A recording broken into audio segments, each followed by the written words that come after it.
Episode of Unfiltered coming your way right here, right now. This one officially go down as episode number 254 in your scorecards. We here at Unfiltered, as always, presented by our good friends at Bet Online, where you can find us Apple, Spotify, everywhere you get your podcast.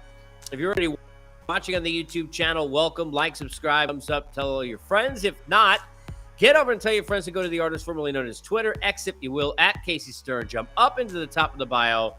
Get onto the YouTube channel to view all the content you can listen to on Apple, Spotify, and everywhere else where you're getting the podcast version. Thank you to the Unfiltered band. Thank you wherever you are. 254. It is fight week for 299.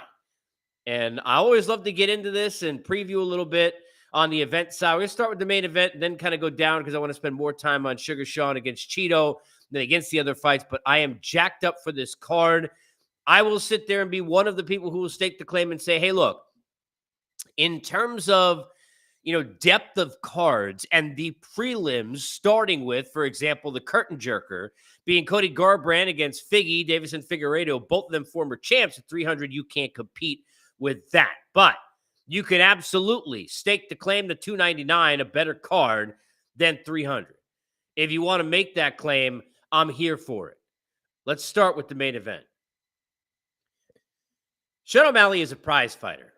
Sean O'Malley is a really smart marketer and he's a really good fighter. But in addition to that, he's bringing a lot more to the table from a business side, and he's not stupid. So while he understands that after the Merab and Cejudo fight, now he is going to be stuck in that world at some point with Merab next, even though he'll try and get Ilya, which, by the way, not going to be easier either. Not going to be easy for him either. But he knows that that fight with Cheeto always made sense for a couple of reasons. One, despite the fact that he doesn't admit it's a loss because of the nerve issue that happened during the fight, and that it's a freak occurrence, and you could say it even didn't come from a kick. It could have come on its own. Despite all of that, it's a loss on the record, and he would like to avenge that loss. The other part is he knows that these guys that he's not fighting are better than Cheeto, and for a first title defense, nothing wrong with trying to put one in the books, which officially anoints you as a champion. They say you're not the champ when you get it. You're not a champ till you defend it. Now he gets a chance to defend it against Cheeto Vera, a guy in Marlon who already beat him once, regardless of what the reason you think it is, that it might happen. But I think when you're looking at this fight, the thing that is so interesting is to think about, have these guys leveled up since the first time that they fought? And for me, I think Sean O'Malley has made more strides than I've seen in Cheeto. Because, look, he beat Pedro Munoz. This was not a very good fight. Cheeto obviously is a guy there and durable. Cheeto obviously is a guy who was sitting there and was, in it to win it into Pedro Munoz. He's not afraid of him in this fight. So I think you got to go back to the Sandhagen fight for me and look at the fact that Cheeto in that fight looked like he kind of gave up. Whether he got taken down repeatedly or not, whether or not he was able to get finished, which he hasn't been yet in the UFC or not, that to me was a telling fight. Now, am I sitting there and saying, despite the fact that I don't think people understand how underrated Sean O'Malley is as a grappler because he never has to use it, do I think he's going to take Cheeto down? I don't think so. I think he's going to try and stand and, sit there and pound with him and try and find a right hand because he knows at some point he'll probably book, I think Sean O'Malley's thinking he'll book a couple of rounds early in this fight because Cheeto is such a slow starter. And then eventually Cheeto will sit there and try and push that pedal because Jason Perillo going to have him do that in that quarter. And he's going to go ahead and he's going to bite the mouthpiece and go push forward. And at some point, that counter shot again that we always see from Sugar Sean going to land. He's going to find a right hand. He's going to knock Cheeto out in the third or fourth round. I'd guesstimate that's probably the game plan. But do I think that Sean O'Malley could maybe surprise with a takedown on a level change? Maybe. Do I think that he's a guy who's got better grappling than we think? I know he's got better grappling than we think. I'm not saying he's going to submit Cheeto, but you never know. I see this as a fight that's going to a decision. I don't think, look, Cheeto is extremely durable. He is incredibly hard to knock out. And And even though, let's go back to what happened with Aljo, the Peter Yan fight, there are people who don't even think O'Malley won that fight. He did have some moments, but he also got hit hard in those moments as well that Yan had in the middle of that fight. I think when you look at this, it's going to be back and forth. I don't think this is going to be the war on the card. I think there are a couple of those. I don't think this is going to be one of them when we go back and look at it. I think it's going to be a little bit more technical. I think it's going to be a lot of feeling out. Then you're going to see Cheeto work the leg kicks and try and work those effectively, and especially try and kind of take away that movement and that footwork, which is such a dangerous asset for Sean O'Malley. But I think this is going to go to a decision. I expect O'Malley, whether it's 3 rounds to 2, 4 rounds to 1, to win unanimously on all 3 cards and set up a fight against Merab next. But I don't think he's going to knock Cheeto out. I'd be surprised if he did. Cheeto Vera has surprised a lot of guys with his power. We've seen it not really with the hands as much as with the feet. You think about the kicks against Dominic Cruz. You think about the kicks against Frankie Edgar, where he's losing that fight for majority of that bout as well. We'll see whether or not he can come up with something like that here. But outside of a Hail Mary like that, I don't think he's going to knock O'Malley out. I do think technically working the kicks, he could gain favor in the judges and get some points. But I don't think either way we're seeing a knockout here. I don't expect that from the guy who will walk in probably again to superstar in Sugar O'Malley. But I think will walk out still the champ in the bantamweight division. The war in this fight is from the God of War in Benoit Saint Denis. In this, in this card. It's from the God of War, Benoit Saint Denis, and the guy who wears the Hagler war hat in Dustin Poirier, who is probably right up there, top 2 or 3 of my favorite UFC fighters. So this one is difficult for me because I'm going to pick Poirier to win, but I'm not sure if it's with the heart or with the gut or with the mind or with the hope. What happened with the Justin Gaethje fight was a surprise because I don't think you're ever really ready for Dustin Poirier to get iced like that, and he got iced. I mean, that head kick was nasty. But Dustin Poirier is a guy who, even when he is down in fights and in wars, find ways to come back and to win those wars. We saw that go back to the Chandler fight where he had some dangerous and scary moments that Chandler was having a lot of success with in that first round, even when he ended up taking him out. Remember, it was Chandler who took him down, and then Poirier who reversed it and ended up getting the choke. Dustin Poirier is a guy who's 35 years old. Saint Denis is only 27. I think Poirier probably sees a lot of Saint Denis in himself in Saint Denis in terms of that fire and that hunger. And how hungry is Dustin Poirier still to do this? And does that play a factor? Does it play a factor in the training? Does it play a factor when they go into deep waters in this fight? Saint Denis is a well-rounded fighter. This guy can take you down and have success there. He could certainly have success on the feet. We saw it. We've seen it many times. But go look at the foot that still is have part of it implanted in the face of fellow Long Island native Matt Frivola.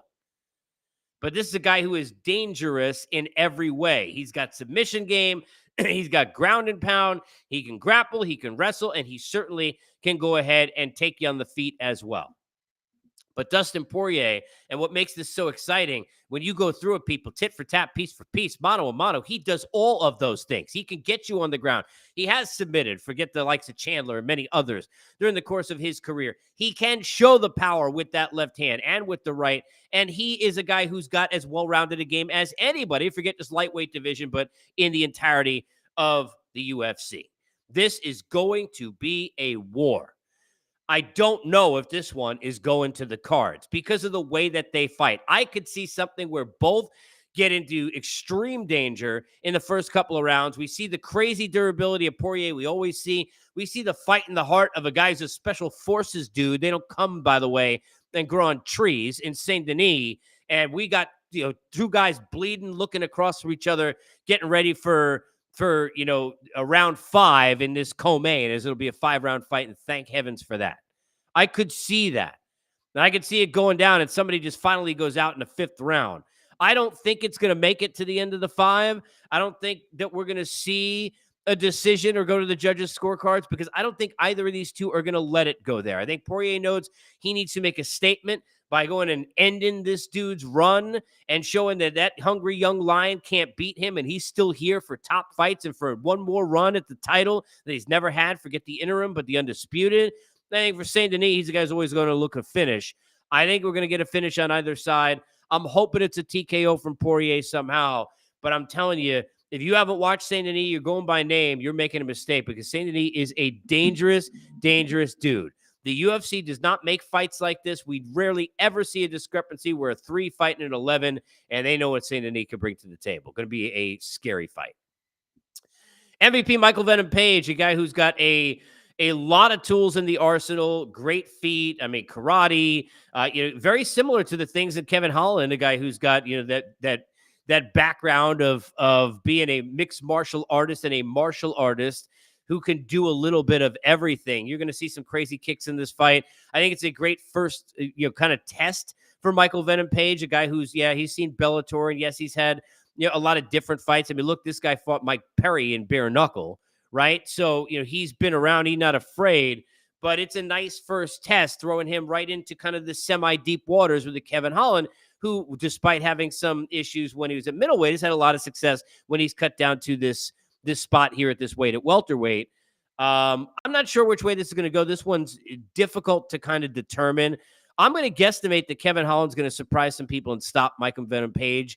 I think Kevin Holland's just better. Look, he may be a little bit of a gatekeeper right now in this division, but he's a little better than people think. And there's a difference between the talent that you face in Bellator and the talent that you're facing here. Michael Chandler, remember, look, 2-3 in the UFC. He was a guy who was the face of Bellator. And yes, he's had dramatic wins over Dan Hooker, dramatic wins over Tony Ferguson, but he's lost 3 of his 5 fights that he has fought. It is not that easy. There are guys like Johnny Eblin who I do think could come in and have a lot of success, but those are the best of the best and the cream of the crop. And I don't know if I put Michael Venom Page there as a fighter. I put him there in the terms of compete level. I put him there in terms of entertainment for sure. Enigma for sure. Is he there? I'm not sure. I'm going with Holland. And then last but not least, this is kind of the forgotten fight. Jack Del Maddalena, JDM, is a guy who has shown a lot of talent. Unbelievable. Great with the hands. I mean, we have seen all of that. The thing that I'll be fair about and be honest when it comes to JDM is that this is a guy who has had a couple of rough tilts. He did not look great in the Holland fight. He did not look great in that short notice bout that he took against a guy nobody ever heard of. And I don't know if he's ready for Gilbert Burns. I don't know if he's ready for this kind of test.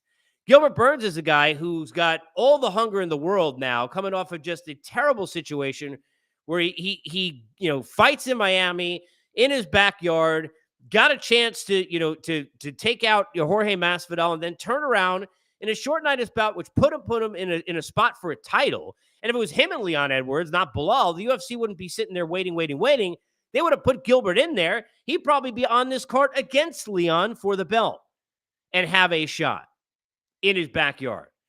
But when you look at Gilbert Burns and what happened with that injury against Bilal, really tough to watch, has to go through the rehab, got to go through getting back from that injury. I think Gilbert Burns is going to take out JDM. I think Jack Del Maddalena has got great skills with the hands, but I don't think people remember and realize the skills that Gilbert Burns has on the ground. And this is a guy who can work with the hands. We saw it in the Chimaev fight, not afraid to do so, but I think you're going to take JDM down and put him in some deep water, and he's going to be in trouble there. And, how much ground and pound is he going to do? He's going to be able to put him out. Is he a guy who's going to, dominate and get enough takedowns to get all 3 rounds? I'm not sure. But I think Gilbert Burns is good enough on the feet to hang with JDM, not get taken out, but good enough to then kind of level change and take him down enough to win this fight. I'll go with Gilbert Burns. What's your take on 299? Who do you think is going to take these fights? I want to hear from you. Artist formerly known as Twitter, at Casey Stern. Jump on board X, get into the bio, and get onto the YouTube channel. Let me know and comment either of those ways. Always good to have you, Apple, Spotify, everywhere you get your podcasts, right here at Unfiltered, where we, as always, are presented by our good friends at BetOnline.